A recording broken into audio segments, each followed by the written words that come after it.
Halo semuanya, kembali lagi di channel Catatan Anime. Kali ini saya akan membahas alur cerita manhwa Overpower dengan judul Murim's Death King. Manhwa ini bercerita, di dunia Murim, uang bukan sekadar alat untuk membeli barang, uang adalah kekuatan.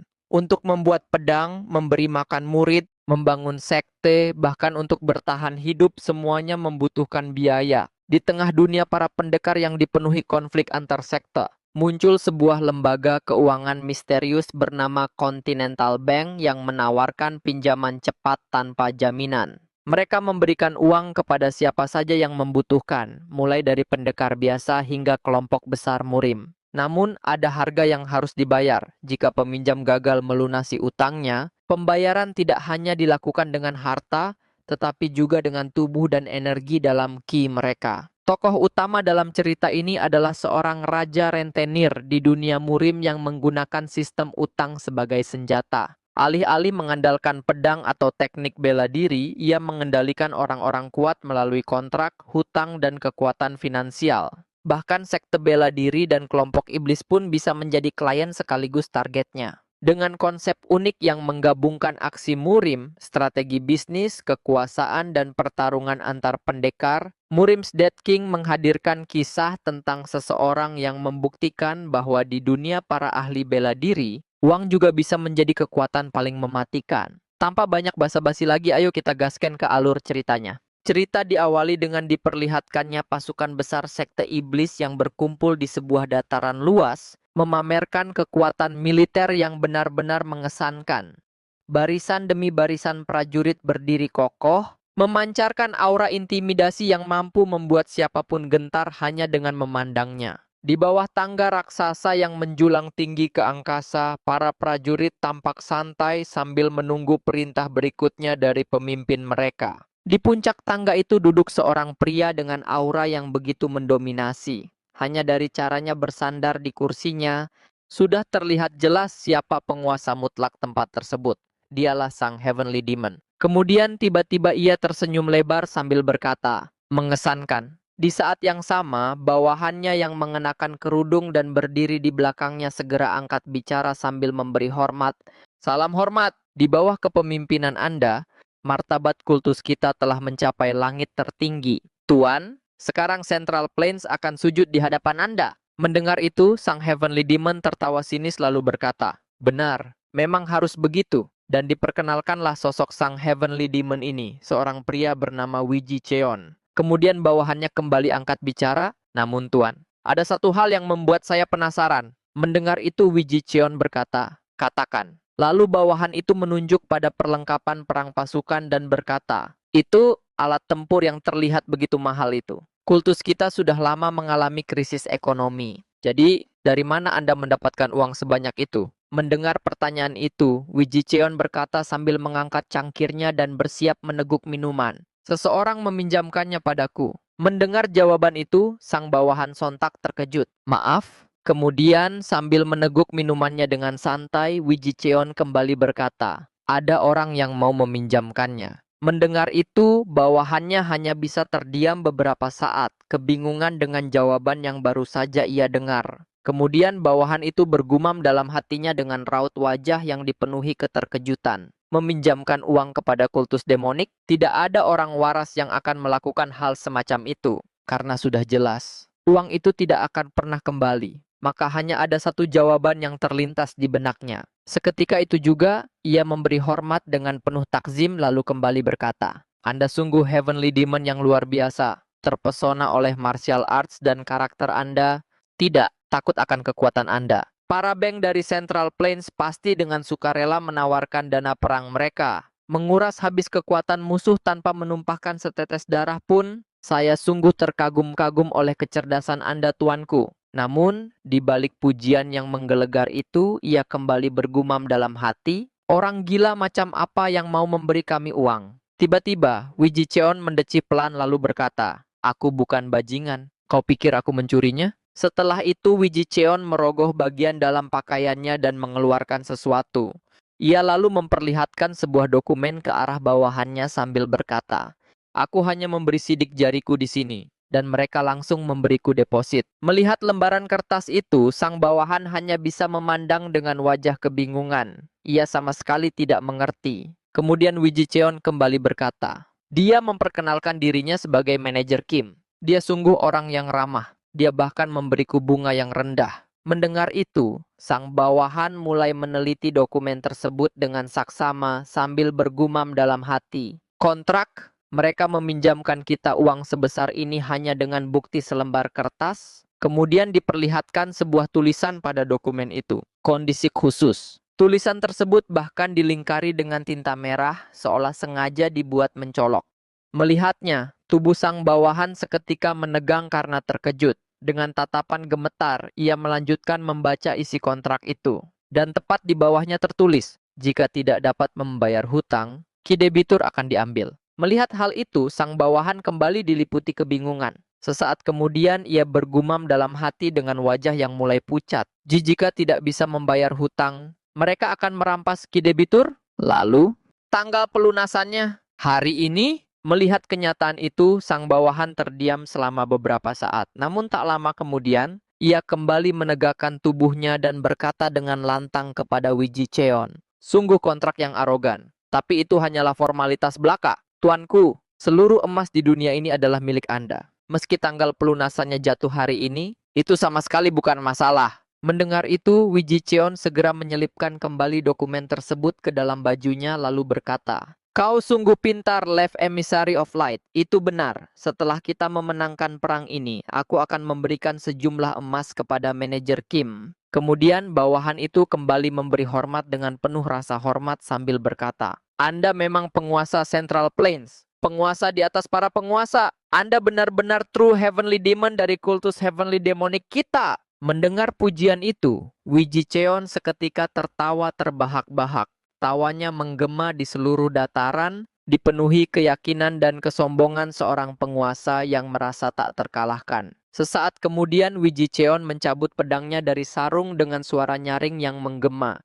Ia mengangkat pedang itu tinggi-tinggi sambil berkata lantang, benar, aku adalah surga. Tatapannya menyapu seluruh pasukan yang berdiri di bawahnya, jarah dan bakar semuanya. Mulai hari ini, kita adalah penguasa Central Plains. Setelah itu, ia mengayunkan pedangnya ke depan dan menunjuk ke arah medan perang sambil berseru dengan suara yang mengguncang langit, maju! Mendengar perintah itu, bawahannya yang berkerudung segera memberi hormat dan menjawab dengan tegas, sesuai perintah Anda. Dan sesaat kemudian, tiba-tiba saja, para bawahan Wiji Cheon yang mengenakan kerudung menghilang dalam sekejap, lenyap dari tempat mereka berdiri seolah ditelan oleh bayangan. Di sisi lain, para pasukan di hadapannya berteriak lantang. Suara sorakan dan pekikan perang mereka menggelegar, mengguncang seluruh dataran luas itu hingga udara seakan ikut bergetar. Sesaat kemudian, pasukan sekte iblis itu berlari berbondong-bondong menuju tujuan yang telah diperintahkan oleh Wiji Cheon. Sementara itu, di puncak tangga raksasa, Wiji Cheon berdiri memandangi para pasukannya yang bergerak sesuai arahannya. Melihat pemandangan itu, ia hanya mendengus pelan. Sesaat kemudian, Wiji Cheon kembali duduk di kursinya dengan santai, menyilangkan salah satu kakinya seperti sebelumnya. Ia mengangkat cangkir di tangannya lalu kembali meneguk minumannya. Setelah menelannya, ia mengembuskan napas panjang. Kemudian sambil kembali menyeruput minumannya, Wiji Cheon berkata, beginilah hidup. Namun tiba-tiba sebuah suara asing terdengar dari belakangnya. Halo? Pelanggan terhormat, mendengar sapaan itu, Wiji Cheon sontak terkejut hingga memuntahkan minuman yang baru saja diminumnya. Ia segera bangkit dari kursinya dan menoleh ke belakang dengan waspada dan bergumam, siapa? Dan di belakangnya, tampak seorang pria dan seorang wanita berdiri dengan tenang. Pria itu menampilkan senyum ramah di wajahnya, sementara wanita di sampingnya menggenggam sebuah sempoa di tangannya. Melihat kedatangan mereka, Wiji Cheon diliputi kebingungan. Ia bergumam dalam hati, pria itu, dia yang memberiku pinjaman? Tatapannya berubah tajam. Tapi, aku sama sekali tidak merasakan kehadirannya. Padahal dia berdiri tepat di belakangku, pikiran itu membuat Wiji Cheon semakin waspada. Sementara itu, pria dan wanita tersebut hanya berdiri diam. Dengan ekspresi tenang dan tanpa sedikit pun rasa gugup, keduanya menatap lurus ke arah Wiji Cheon. Kemudian narasi menjelaskan, Heavenly Demon Wiji Cheon, seorang master absolut yang secara luas dikenal sebagai manusia terkuat di dunia. Ia memiliki indera yang luar biasa tajam. Bahkan, di antara ratusan ribu pegunungan yang membentang luas, ia masih mampu mendengar suara sehelai daun yang jatuh. Namun, pria yang kini berdiri tepat di belakangnya itu berhasil mendekat tanpa meninggalkan jejak kehadiran sedikit pun. Sesaat kemudian, pria itu yang tak lain adalah manajer Kim segera membungkuk hormat dan berkata, "Maaf karena telah mengejutkan Anda. Saya manajer Kim dari Bank Continental. Kita pernah bertemu saat pinjaman Anda disetujui, bukan?" Mendengar itu, Wiji Cheon terdiam beberapa saat sambil terus menatap ke arah manajer Kim. Dalam hatinya ia bergumam, salam yang sangat sopan. Tapi, instingnya sebagai seorang master terus membunyikan alarm bahaya. Pria ini berbahaya. Sangat berbahaya. Kemudian Wiji Cheon bertanya dengan tatapan tajam, "Kau siapa sebenarnya?" Mendengar pertanyaan itu, manajer Kim tetap mempertahankan senyum ramahnya. "Saya sudah memperkenalkan diri tadi. Saya manajer Kim." Lalu tiba-tiba manajer Kim mengeluarkan sebuah buku kas dari balik pakaiannya dan berkata kepada Wiji Cheon, "Pelanggan terhormat, Anda tahu bahwa hari ini adalah hari jatuh tempo pinjaman Anda, bukan?" Setelah itu, manajer Kim menyerahkan buku kas tersebut kepada wanita yang berdiri di sampingnya. Seketika, wanita itu mengenakan kacamatanya. Sesaat kemudian, ia membuka buku kas itu sambil bersiap melakukan perhitungan. Tak lama berselang, tangannya mulai bergerak. Sempoa di genggamannya berbunyi nyaring. Jari-jarinya menggeser biji-biji sempoa dengan kecepatan yang luar biasa, bergerak begitu cepat dan gesit hingga hampir tak dapat diikuti oleh mata. Suara sempoa terus bergema tanpa jeda, dan tak lama kemudian, perhitungan itu selesai. Wanita tersebut menutup buku kasnya, lalu melepas kembali kacamatanya dengan tenang. Sesaat setelah itu, ia membisikkan sesuatu ke telinga manajer Kim. Mendengar bisikan tersebut, manajer Kim mengangkat alisnya lalu berkata, "Oho, jadi begitu?" Melihat tingkah keduanya yang begitu santai dan misterius, Wiji Cheon hanya bisa memandang dengan kebingungan. Ia sama sekali tidak mengerti apa yang sedang terjadi. Kemudian dengan senyum cerah yang terpampang di wajahnya, manajer Kim berkata kepada Wiji Cheon, "Pelanggan terhormat, dengan pokok pinjaman sebesar 6.000 nyang dan bunga sebesar 7.000 nyang. Jadi total yang harus Anda bayar adalah 13.000 nyang." Mendengar angka itu, Wiji Cheon seketika terbelalak. Ia benar-benar terkejut, dan lebih dari itu, ia sama sekali tidak mengerti. Kemudian dengan nada penuh amarah, Wiji Cheon membentak manajer Kim, kenapa bunganya sangat tinggi. Bagaimana bisa bunganya lebih besar daripada pokok pinjamannya? Mendengar protes itu, manajer Kim justru tersenyum sinis. "Ya ampun, pelanggan terhormat, apa Anda kira pinjaman pribadi itu murah?" Mendengar jawaban itu, urat di pelipis Wiji Cheon mulai menegang. Sambil mengepalkan tangannya erat-erat, ia berkata, Apa katamu?" Namun manajer Kim tetap mempertahankan senyum sinisnya. "Jika Anda ingin bunga rendah, Anda seharusnya pergi ke bank konvensional. Lalu kenapa Anda memanggil kami?" Ia menatap Wiji Cheon dari atas ke bawah sebelum melanjutkan, "Peringkat kredit terendah yang pernah ada. Tidak memiliki jaminan. Pekerjaan sebagai kepala sindikat kejahatan. Anda pasti tahu bahwa Anda tidak akan lolos pemeriksaan kelayakan pinjaman di bank standar." Mendengar ucapan itu, emosi Wiji Cheon seketika meluap. Dengan wajah memerah karena marah, ia berteriak, "Si sindikat kejahatan? Kultus kami adalah kultus divine." Mendengar bantahan itu, manajer Kim hanya tersenyum sinis. Di mata orang lain, Anda hanyalah seorang praktisi demonik. Kelompok Anda adalah kelompok berisiko tinggi yang bisa ditaklukkan dan dibubarkan kapan saja. Jadi, siapa yang mau menjamin Anda uang? Ia lalu menunjuk dirinya sendiri dengan santai. "Kami meminjamkannya justru karena itulah kami." Mendengar semua perkataan itu, Wiji Cheon hanya bisa menahan amarahnya. Rahangnya mengeras, giginya bergertakan. Namun, dalam hatinya ia tidak bisa membantah sedikit pun. Semua perkataannya benar. Sejujurnya, jika ada bank di Central Plains yang berani membuka rekening untuk kultus demonik, mereka pasti akan menjadi incaran faksi ortodoks. Dan pada akhirnya, mereka akan dipaksa untuk tutup. Kemudian wanita itu menunjuk buku kas di tangannya dan berkata kepada Wiji Cheon, "Ini adalah suku bunga yang mencakup premi pembayaran risiko untuk tujuan manajemen risiko. Dan karena Anda juga telah menandatangani nama Anda sendiri pada pasal 4 ayat 2 di dalam kontrak." Mendengar penjelasan itu, Wiji Cheon terdiam sejenak. Urat-urat di dahinya menegang. Ia menggertakkan giginya, berusaha menahan amarah yang perlahan memuncak di dalam dadanya. Sesaat kemudian, ia menarik napas panjang, lalu mengembuskannya perlahan. Setelah berhasil menenangkan diri, Wee Ji Cheon berkata kepada manajer Kim dengan nada tenang, "Begini, manajer Kim, seperti yang kau bilang, sekarang ini aku memang tidak punya uang. Harus kuakui itu. Tetapi kemudian Wee Ji Cheon mengangkat tangannya dan menunjuk ke arah kejauhan. Lihatlah itu. Apa kau melihat tanah-tanah kaya di Central Plains itu?" Mendengar pertanyaan tersebut, manajer Kim menjawab dengan tenang. "Saya bisa melihatnya dengan jelas, meski memang terdapat sedikit debu halus." Mendengar jawaban itu, Wee Ji Cheon seketika berkeringat dingin. Sudut bibirnya berkedut pelan, namun ia segera mengabaikannya dan berkata, "Tidak, abaikan soal debu itu. Aku akan pergi ke sana sekarang juga dan mengambil alih semuanya." Bahkan merampok gudang aliansi Murim saja bisa membuat 13.000 nyang terasa seperti uang saku. 1 bulan. Aku hanya meminta kau menunggu 1 bulan saja. Akan kupastikan kau mendapatkan kompensasi dengan bunga yang besar. 2 kali lipat pokok pinjaman. Tidak, akan kubayar 3 kali lipat. Sebagai Heavenly Demon, aku berjanji atas namaku sendiri. Narasi kemudian menjelaskan, sebuah tawaran yang belum pernah terjadi sebelumnya. Sebuah investasi dengan keuntungan yang mampu menghasilkan 3 kali lipat dari pokok pinjaman jika penaklukan Central Plains berhasil dilakukan. Tetapi kemudian tiba-tiba manajer Kim menarik napas pelan, lalu mengembuskannya sambil menampilkan senyum lebar. "Pelanggan terhormat, maaf, tapi kami tidak berinvestasi pada nilai masa depan yang tidak pasti. Pertimbangan kami hanyalah kemampuan Anda dalam membayar kembali. Dan Anda bilang perang penaklukan? Apa Anda tahu probabilitas keberhasilannya secara statistik bahkan kurang dari 5%? Faktor risikonya terlalu tinggi." Mendengar itu, Wee Ji Cheon seketika terkejut. Untuk beberapa saat, ia hanya terdiam.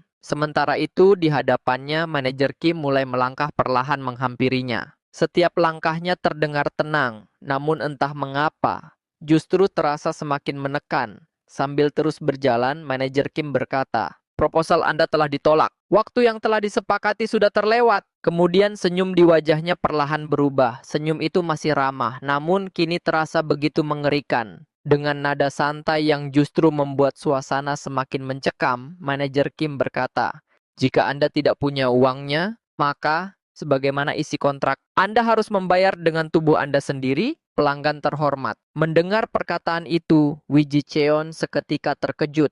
Namun sesaat kemudian, ia menarik napas panjang, lalu mengembuskannya perlahan. "Hah, berani sekali kau menuntut tubuhku, sang Heavenly Demon ini." Tiba-tiba, angin berhembus kencang di seluruh area itu. Begitu kuatnya hembusan tersebut hingga pakaian wanita yang berdiri di samping manajer Kim berkibar liar diterpa angin. Wanita itu pun perlahan mengalihkan pandangannya ke arah Wee Ji Cheon. Dan saat itu juga, langit yang semula cerah dengan matahari yang bersinar terang mendadak berubah gelap. Awan hitam berkumpul, angin bertiup semakin ganas, suasana seketika berubah mencekam. Kemudian diperlihatkan kaki Wee Ji Cheon yang menancap kokoh di atas tanah. Pada detik berikutnya, aura tekanan yang luar biasa dahsyat meledak dari tubuhnya. Gelombang tekanan yang mengerikan menyapu seluruh area. Tanah di bawah kakinya seketika retak. Retakan-retakan besar menjalar ke segala arah. Dan dalam sekejap, lapangan luas itu hancur berkeping-keping akibat tekanan aura yang dipancarkan oleh Wee Ji Cheon. Inilah kekuatan seorang Heavenly Demon. Seorang master absolut yang berdiri di puncak dunia Murim. Kemudian dengan amarah yang meluap-luap, Wee Ji Cheon berkata, "Akulah Heavenly Demon, sang langit dalam demonic path. Berani-beraninya orang biasa yang bermain rentenir sepertimu menginginkan tubuhku? Semenjak awal, aku sudah menunjukkan niat baikku dengan menawarkan beberapa emas. Tapi kau malah lebih memilih kematian." Dan seketika, aura ungu gelap yang mengerikan mulai memancar dari tubuh Wee Ji Cheon. Aura itu bergulung-gulung seperti badai, memancarkan tekanan yang begitu dahsyat hingga udara di sekitarnya bergetar hebat. Melihat hal itu, manajer Kim sontak terkejut. Namun, yang membuatnya terkejut bukanlah kekuatan Wee Ji Cheon, melainkan chi yang sedang dikeluarkannya. Dengan raut wajah penuh penyesalan, manajer Kim memandangi ki yang terus meluap dari tubuh Wee Ji Cheon. Melihat ekspresi itu, Wee Ji Cheon menyeringai. "Ada apa? Jadi takut sekarang?" Sayangnya, sudah terlambat. Sekalipun kau memohon agar nyawamu diampuni, namun tiba-tiba manajer Kim memotong ucapannya dengan nada panik. Astaga, kenapa Anda dengan gegabah menyanyiakan ki Anda begitu? Semua itu barang sitaan. Mendengar perkataan itu, Wee Ji Cheon sontak terdiam. Wajahnya dipenuhi keterkejutan dan kebingungan. Ia sama sekali tidak memahami apa maksud ucapan tersebut. Namun, manajer Kim sudah lebih dulu menghampiri tubuhnya dengan langkah tergesa-gesa. Sambil memegangi kepalanya dengan panik, ia berkata, "Kenapa Anda merusak jaminannya dengan sembarangan tanpa persetujuan kreditur? Ya ampun, ya ampun, ya ampun. Anda malah menghamburkan semua ki berharga ini ke udara." Mendengar semua omong kosong itu, amarah Wee Ji Cheon akhirnya mencapai puncaknya. Urat-urat di dahinya menonjol. Matanya dipenuhi amarah yang membara. Ia menggenggam pedangnya dengan erat hingga terdengar suara berderit dari gagangnya. Sesaat kemudian, Wee Ji Cheon mengangkat pedangnya tinggi-tinggi sambil berteriak, "Dasar bajingan gila!" Dalam sekejap, ia menebaskan pedangnya dengan kecepatan luar biasa. Tebasan itu mengoyak udara dan membawa kekuatan yang sanggup membelah gunung. Namun, dengan gerakan yang sangat sigap, manajer Kim memundurkan tubuhnya ke belakang. Namun, akibat tebasan Wee Ji Cheon tadi, arena itu seketika retak dan hancur. Retakan besar menjalar ke segala arah, membentuk lingkaran raksasa dengan pusat kehancuran tepat di tempat tebasan itu dilepaskan. Debu dan pecahan batu beterbangan ke udara. Kemudian dengan emosi yang semakin membara, Wee Ji Cheon kembali berteriak, "Sampah sepertimu layak dihancurkan hingga tak bersisa." Sesaat kemudian Wee Ji Cheon mengeluarkan teknik andalannya, Black Knight Demise Slash. Dalam sekejap pedangnya kembali berayun. Namun kali ini, aura ungu gelap yang pekat mengalir di sepanjang bilah pedangnya, memancarkan hawa kehancuran yang mengerikan. Saat ayunan itu menyentuh permukaan tanah, sebuah kilatan cahaya ungu melesat dengan kecepatan luar biasa, menerjang lurus ke arah manajer Kim. Serangan itu begitu cepat hingga seolah mampu merobek ruang itu sendiri. Namun, manajer Kim yang melihatnya tetap terlihat santai. Tanpa sedikit pun kepanikan, ia mengangkat satu tangannya. Lalu, dengan gerakan ringan, ia mengibaskan tangannya dan serangan dahsyat milik Wee Ji Cheon berhasil ditangkis dengan sangat mudah. Bahkan bukan dihancurkan, melainkan dialihkan. Akibat tangkisan itu, lintasan serangan Wee Ji Cheon berbelok ke arah lain. Pada detik berikutnya, sebuah gunung yang berada tak jauh dari mereka terbelah menjadi dua. Melihat pemandangan itu, wanita yang berada di samping manajer Kim seketika terkejut hingga mulutnya menganga. Dalam keadaan masih diliputi keterkejutan, ia bergumam dalam hati, ki pedang yang tertangkis tadi bahkan mampu membelah gunung. Sementara itu, di hadapan manajer Kim, Wee Ji Cheon justru tersenyum tipis. Lalu sesaat kemudian ia berkata, "Ya, tadinya aku heran kenapa kau bisa bersikap begitu sombong. Rupanya kau memang punya sesuatu untuk mendukung sikapmu. Sayangnya, trik murahan semacam itu hanya akan memperpendek umurmu." Sesaat kemudian Wee Ji Cheon kembali mengangkat pedangnya. Bilah pedang itu kini sepenuhnya diselimuti aura ungu gelap. Aura mengerikan kembali memancar dari tubuhnya, membumbung tinggi ke langit bagaikan kobaran api iblis. Wee Ji Cheon mengangkat pedangnya setinggi mungkin. Matanya memerah karena amarah. Lalu ia berkata, "Sekarang, terimalah sekali lagi. Kau akan sadar betapa menyedihkannya trik kecilmu itu." Namun, secara tiba-tiba, manajer Kim sudah berada tepat di depan Wee Ji Cheon, tanpa ada tanda-tanda pergerakan, tanpa ada suara. Seolah-olah ia memang sudah berada di sana sejak awal. Dan dengan ekspresi santai, manajer Kim sudah memegangi tubuh Wee Ji Cheon. Lalu ia berkata, "Astaga, Anda benar-benar pelanggan yang suka berbicara." Melihat hal itu, Wee Ji Cheon seketika terkejut bukan main, matanya membelalak lebar. Sesaat kemudian, ia menundukkan pandangannya ke arah tubuhnya yang sedang dipegang oleh manajer Kim. Narasi pun menjelaskan, sebuah kenyataan yang tak akan dipercayai oleh siapapun di Central Plains. Wee Ji Cheon, sang Heavenly Demon, sosok yang dikenal sebagai manusia terkuat di dunia, kini telah menyerahkan dantiannya kepada seorang pria tanpa nama. Dengan raut wajah penuh keterkejutan, Wee Ji Cheon bergumam dalam hati, "Aku sama sekali tak menangkap gerakannya." Di hadapannya, manajer Kim justru menampilkan senyum sinis. Lalu ia berkata, "Baik, akan saya mulai penagihan utangnya." Rasanya mungkin akan sedikit sakit. Mendengar itu, Wee Ji Cheon hanya bisa menatap kosong ke arah manajer Kim. Dan tiba-tiba, energi berwarna kuning memancar dari tangan manajer Kim. Seketika tubuh Wee Ji Cheon bergetar hebat. Jeritan kesakitan pun menggema di seluruh area. Narasi kembali menjelaskan, sebuah sensasi yang begitu menyakitkan, seolah seluruh bagian dalam tubuhnya sedang diremas dan dicabut secara paksa.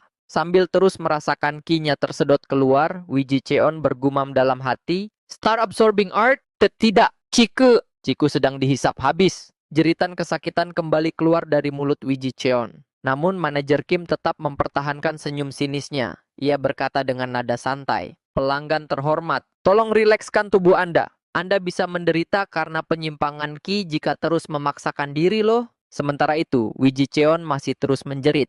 Ki yang telah ia kumpulkan selama bertahun-tahun kini terus tersedot tanpa ampun. Dengan hati yang dipenuhi kekesalan dan keputusasaan, ia bergumam dalam hati, "Bajingan, apa kau tahu seberapa keras usahaku untuk mengembangkan energi ini?" Dan kemudian, sambil terus menyerap ki milik Wee Ji Cheon, manajer Kim berkata dengan nada santai, "Oh iya, saya sedang merasa ingin bermurah hati. Akan saya bersihkan sekalian ki tidak murni yang menumpuk di dalam tubuh Anda." Mendengar perkataan itu, Wee Ji Cheon seketika menjerit histeris. Air mata bahkan mengalir deras dari kedua matanya. Ia berusaha melepaskan diri, namun sia-sia. Ki yang telah ia kumpulkan sepanjang hidupnya terus tersedot tanpa ampun. Jeritannya menggema di seluruh dataran. Dan tak lama kemudian, langit yang sebelumnya gelap perlahan kembali cerah. Awan hitam menghilang. Matahari kembali bersinar dengan tenang. Seolah-olah tidak pernah terjadi pertarungan dahsyat di tempat itu. Sementara itu di arena, terlihat Wee Ji Cheon terjatuh ke tanah. Ia tertunduk lesu. Tubuhnya yang sebelumnya gagah dan penuh tenaga kini tampak kurus kerontang. Seluruh ki yang selama ini menjadi sumber kekuatannya telah diserap habis. Wee Ji Cheon menarik napas pelan, tatapannya kosong. Tak lagi terlihat aura seorang heavenly demon yang pernah mengguncang dunia. Kemudian manajer Kim membungkukkan tubuhnya dan berkata dengan ramah, "Pelanggan terhormat, saya ucapkan terima kasih atas kerja keras Anda. Kini proses penagihan utang telah selesai." Lalu ia memperkenalkan dirinya kembali dengan penuh semangat. "Perkenalkan, saya manajer Kim dari Bank Continental." Wanita di sampingnya pun ikut membungkuk dan berkata, "Dan saya, Mak Rihwa." Kemudian manajer Kim melanjutkan ucapannya, "Kami menunggu kedatangan Anda kembali untuk menggunakan jasa kami. Terima kasih sudah berbisnis dengan kami, pelanggan terhormat." Setelah berkata demikian, manajer Kim mengulurkan sebuah kartu tanda pengenal ke arah Wee Ji Cheon. Melihat itu, Wee Ji Cheon mengangkat kepalanya perlahan. Dengan suara lemah yang dipenuhi kebencian, ia berkata, "Kau, bajingan." Setelah mengucapkan kata-kata itu, kesadarannya akhirnya lenyap. Tubuh Wee Ji Cheon langsung roboh dan pingsan di atas tanah. Melihat hal itu, manajer Kim dengan santai meletakkan kartu tanda pengenalnya di samping kepala Wee Ji Cheon. Kini terlihat jelas tulisan yang tertera pada kartu tersebut. Bank Continental Manager Kim.